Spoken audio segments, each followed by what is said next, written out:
Hello, world, family of God in heaven and in earth. Welcome to Querying Science, Querying Science, Theology, Philosophy, and Spirituality. This is the Center, LGBTQ Center of Philosophy, Science, Theology, and Spirituality, QSTPS. And I'm going to talk about, there are very many scriptures that have been running over my head much as we live in a time of God is still speaking, in a time of God is still speaking, the world is extra biblical. Yes, this is what you need to understand about the Word of God. These days, the Word of God does not just come from the Bible. The Bible, the reason why we read the Bible, I told you, it's a historical book. It's a book of time that has passed. And not only is it a historical book, it's a book that talks about the past, the present, and the future. That's why people still read the Bible. That's why people still read the Quran. That's why people still read the Bhagavad Gita. Though there are some religious books that are not so important because they are basically historical and they don't talk about the future. But the reason why the Bible is a very famous book and the Quran, but mostly the Bible, because it is shared by two faiths, the Jews and Christians, or Judaics, those who follow Judaism and Christianity. It's because it talks about time. And life is time. That's what we've been discussing. And today we want to discuss about death and what death is and what the Jesus Christ taught death to be. First of all, you need to understand something. Of course, I'm talking about this because of very many things that have happened, especially where we are in Kenya. We stand with the people of Kenya, being Kenyan also. We stand with Kenya for the sad event that happened, the terrorist attack. It has not been happening, but it happened lately again. But it's understandable why it happened, though it shouldn't have happened, but it's very understandable in the sense that Kenya is geopolitically next to a war zone. Yes, Somalia is still at war. Somalia still has Al Shabaab. So there is no way Kenya can just sleep and think they are in la la land, that they can't the life can go smoothly. There, as long as you're next to Somalia, which is a war zone, you are ready to you are prone to be attacked. So the lull that happened was it just a sleep. You just sleep over. Even that's what robbers do. There are some robbers who know when you're very rich. They will steal from you 5 years ago. They stole from you. Then 5 years later, they come back because they know you're a very rich person and you haven't moved out. And they give you time to forget. You forget them. Because you know what? The first time a robber has come to your house, and if he's had enough time to study the house, he will study everything, the doors, everything. So you come, your things are stolen, you buy them again, then you rest. Now, because this guy had a lot of time to study your house, he'll come back again. Yes, because he'll come back again and see, is the house still the way we left it? If it is, then they will steal again. If not, if you change the security system, they will never come back again because you have changed the security system. So that's what you need to understand about life. Even terrorism is like that. They attack and then they retreat. They attack. That is war. That's why I always tell people terrorism is just another name for war. Because in war, one of the tactics is to retreat. You retreat. Then after retreating, you go back and plan, then you come back again and then you attack. Then after that, you retreat again. That every army studies that tactic. And for your information, I didn't write the article, I discussed it somewhere, but I'm going to write it down. Now that we are back to blogging properly, I used to be a very voracious blogger. As I was revisiting my blog, I was laughing to myself. Many of the things I've said are actually happening now in that blog called Ukweli Library. And I want to write about the Al Shabaab and all of these Boko Haram. All of these are armies. Don't play with any group that is armed is an army. Even the angels of God are armies. Yes, they are armies, and war is part of life. One of my saddest yet best verses in the Bible is, "And there was war in heaven." So ask yourself, if war is in heaven, what is earth not to have war? So we as human beings, we work hard to make sure there is no war on earth. That's why I left the eschatological teaching that Jesus Christ has to come to an earth, a world that is chaotic. No, who said so? John said that. That was John's thinking. But you can change it. You can say something else, and that Jesus Christ can come back to an earth that is peaceful. And this is what the amillennial churches believe in. Amillennialists are people who do not follow the doctrine of millennialists. Millennials believe that Jesus Christ has to come, and when he comes, the world is going to be in a very bad state. Then he'll come and save it and correct it. But I differ, because it can be you can be a millennial, and to be a millennial, I prefer amillennialism, because in amillennialism, just do your best to make the world a better place. Even if you die before Jesus comes, at least you leave the world in a better place. We will list for you of course we listed that when we did the video on eschatology, and we told you the Catholic Church, Anglican, most of these mainline denominations are amillennial. It is Pentecostals and evangelicals that tend to be millennial and premillennial. So they believe that Jesus has to come. And for those are millennials, they believe Jesus Christ has to come.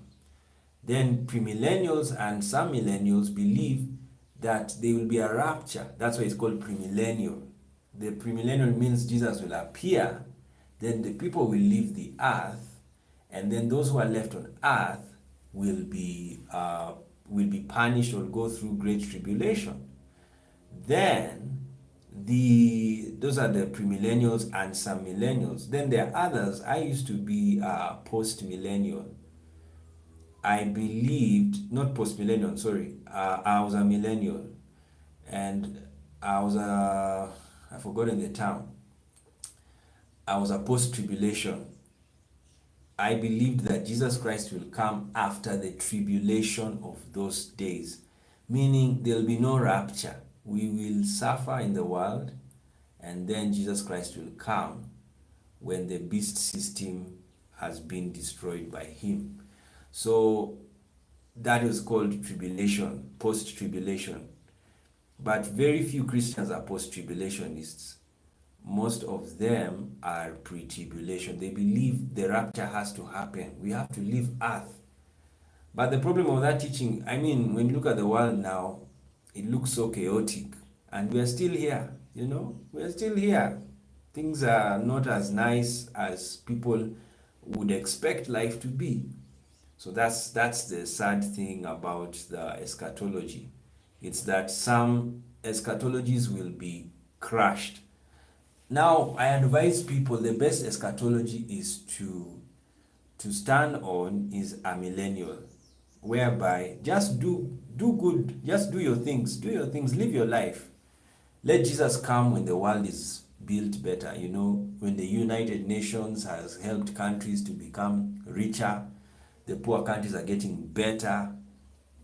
Your country, you're solving wars. Yes, because these things, the weird thing is Jesus is to come, is still going to own those kingdoms. So anyway, that's my discussion. And then of course you have atheists. Atheists don't believe that Jesus Christ is ever coming back again because they've never seen him. So you can't blame them. But for me, I'm a person of faith because I've already explained to you my video. I had a very spiritual experience when I was in campus, and that experience really influenced me to have faith. Even when I became atheist, I used to wonder, but why did I receive the Holy Spirit? And why do I still feel His presence? And I just said, okay, fine. And of course, Hinduism is similar to Pentecostalism. That's what you also need to understand. And Hinduism is the oldest written religion in the world. And they speak in tongues still today. Hindus, they also go through tongue speaking. It's only that for them, they only speak in tongues when they are filled with the Spirit. They speak in tongues. So there was a study done by somebody who was really not happy with Pentecostals, and he thought the Pentecostals were very close to Hindus. And when I read the article, I agreed with it. Yes, it's very true. Pentecostal power is similar, if not is the same with Hinduism. So what does this mean? If you want to understand Christianity, especially Pentecostal Christianity, you need to study Hinduism and study it very well and understand. And Hinduism to me is one of the best religions. It's very liberal. Sex is not a sin at all. I love Hinduism for that. I love Hinduism for its liberalness, because sex is yoga. Yes, it's spiritual. And we're also going to do another video today that everything is spiritual. Education is spiritual. Why was Jesus called a teacher? Why is one of the gifts of the Holy Spirit called teaching? It's because teaching is a spiritual act. Teaching anything, it is a spiritual act. Yes, it's very important to understand that. So education, do you know why there is homophobia? It's because the education system imbued that spirit of homophobia in people. Because they were taught. I've noticed, if you notice, some people who are not educated, they are not homophobic. Yes, it's because they were not in a system. They were not in a system that put that spirit in them. And Jesus even said, His words are spirit. So what does that mean? Words are spirit. When you speak, if you want to know someone's spirit and his heart, listen to what he says. Yes, that is what you need to understand. That's why when somebody insults somebody, you can know he's angry with that person. Yeah, that's what insults are all about. It's you. When somebody insults you, it is the person is really showing you he's angry with you. That's what you need to know. And don't be angry that you insult. Even Jesus insulted people. Yes, he did. He called the Pharisees vipers. He called them whitewashed tombs. So that's what you need to understand about people. That's humanity. Do you know why Jesus insulted? He was a human. You have a potential to insult somebody. That's what you need to know. That's your humanity. Even God insults people. We are created in His image. Whatever humans do, God does it. That's what you need to know. That's why humans kill, God kills. Humans give life through reproduction or through IVF or through resuscitation or through helping people who are in a coma to come back to life. That's how humans give life. And they even give life in very many forms. Even God does the same. That's why we are gods, because we are created in His image. Yes, it's as simple as that. Very easy to understand. Why did the angels have sex? Have you ever asked yourself, why did the angels have sex with women? It's because they are like us, and God is like us. That's why God also has parts. He has private parts. Why was Jesus circumcised? If he was from heaven, as he said he was, why did he go for circumcision? He should have been a weird alien. You know, aliens don't have private parts. Have you seen the aliens people draw and describe? They don't have. They're just there. We live in a very mystical world, and you have to understand that. So that's what we need to know about the Bible and life and everything. Is that the Bible is a historical book. It's a time book. It's a life book. It's a psychological book. It's a physiological book. It's a biological. It's a history book. It's a science book. Yes, I'm going to share another sermon today that God is science. Because what is science? Science is truth. It's facts. So Jesus said, I'm the way, the truth. So what does that mean? God is truth. God is science. And scientists are God. So let's finish this thing of death, because I was seeing my friends really sad about losing. There's a friend of ours who died in the LGBT community, especially the faith spaces. He was very instrumental in helping the LGBTQ church to grow, and he passed away this weekend. And so when I read the comments of people, I really see a lot of sadness. Of course, the LGBT community has been losing very many people, and it's understandable. Reason being, the LGBT community is affected by the health issues. You see, when you are LGBTQ, you go through health issues because you are a key population. You are a sexually active community.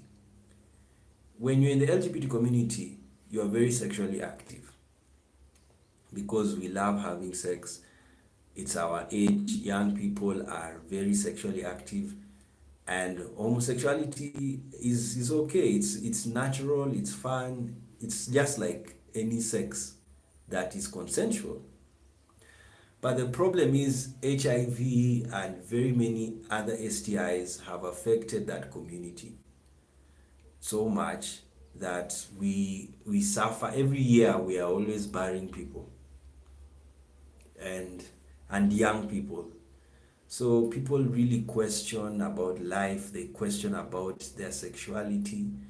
And this is a video to encourage LGBTQ persons that you are not alone. God knows why you go through what you go through, even your sick condition. For those who are unwell, many are unwell. Yes, in the LGBT community, many suffer from HIV. Some of them now are on medication, which is very good, and others still do not know their status, which is sad. They need to know their status.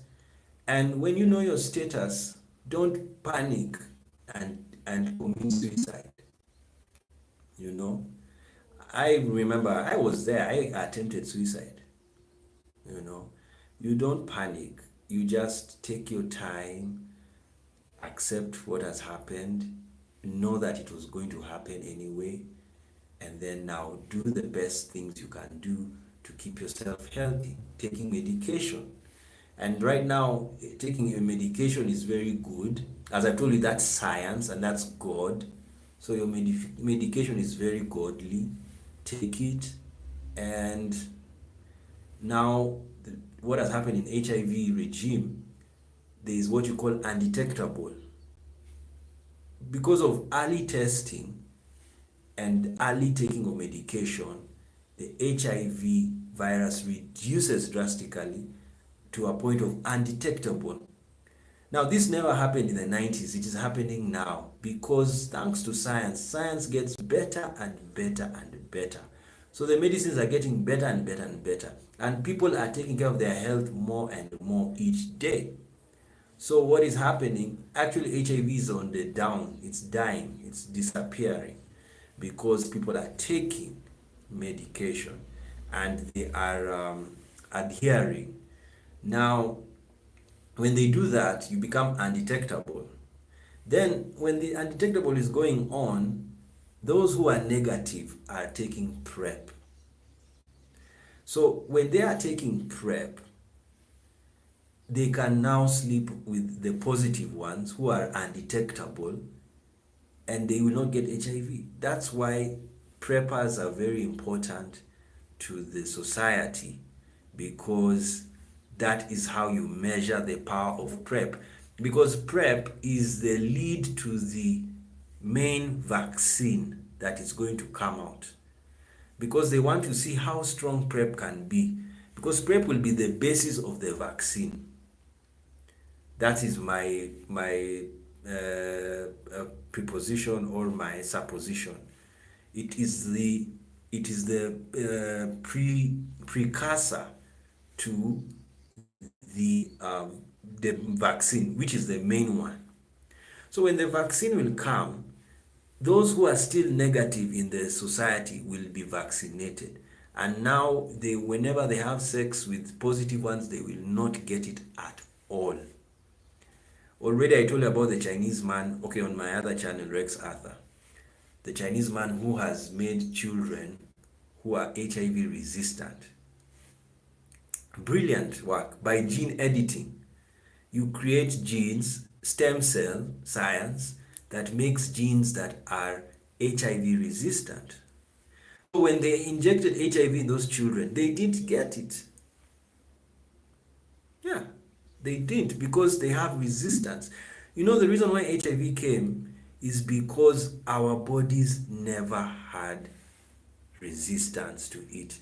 Contrary to what people believe, you know, people believe HIV is a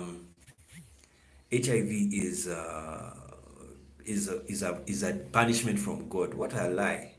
It can't be from God. Big lie. Because if it was, why did it not come in the year 1200 AD?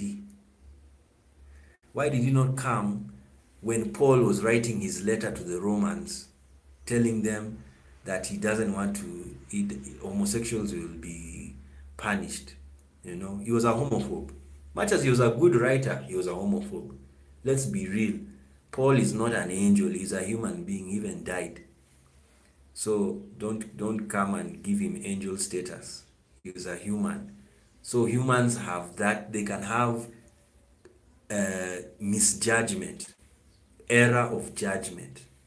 Yes. Many of the writers in the Bible, all of them, they had error of judgment. Moses did not go to the promised land because of error of judgment. He was an angry man. David killed people mercilessly, and he was promised that the line will never leave his throne. The throne will never leave his line.